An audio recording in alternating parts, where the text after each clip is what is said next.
Jour 22 où j'apprends le coréen et aujourd'hui j'ai appris une nouvelle forme de négation et ça va être en utilisant l'adverbe an.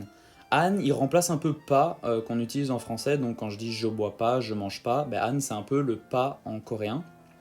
Et donc il va venir se coller juste avant la racine d'un verbe qui lui va finir par nida ou sumnida en fonction de sa terminaison.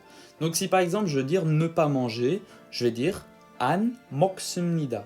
An se colle à mok, qui est la racine du verbe mokta, manger, et mok finit par une consonne, donc on rajoute sumnida. Si je veux dire par exemple ne pas boire, je vais dire an mashimnida.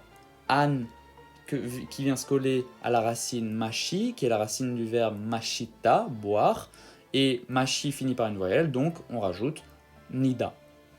Maintenant forcément on veut utiliser tout ça dans des longues phrases, donc la structure ça va être non qui finit par iga en fonction de sa terminaison, plus non qui finit par lul en fonction de la terminaison, plus an qui colle à la racine du verbe et qui finit par nida ou sumnida en fonction de sa terminaison aussi. Donc par exemple si je veux dire ma grande sœur ne mange pas de riz, je vais dire nunaga 밥을 안 먹습니다. Donc nuna c'est ma grande sœur.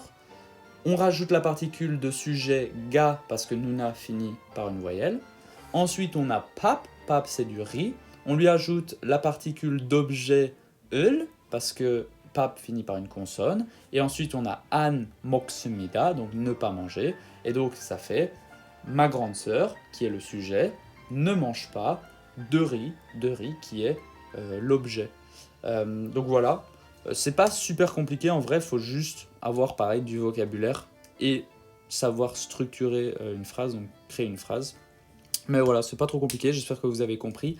Et moi, je vous souhaite une agréable fin de journée et je vous dis à demain pour le jour 23. Ciao.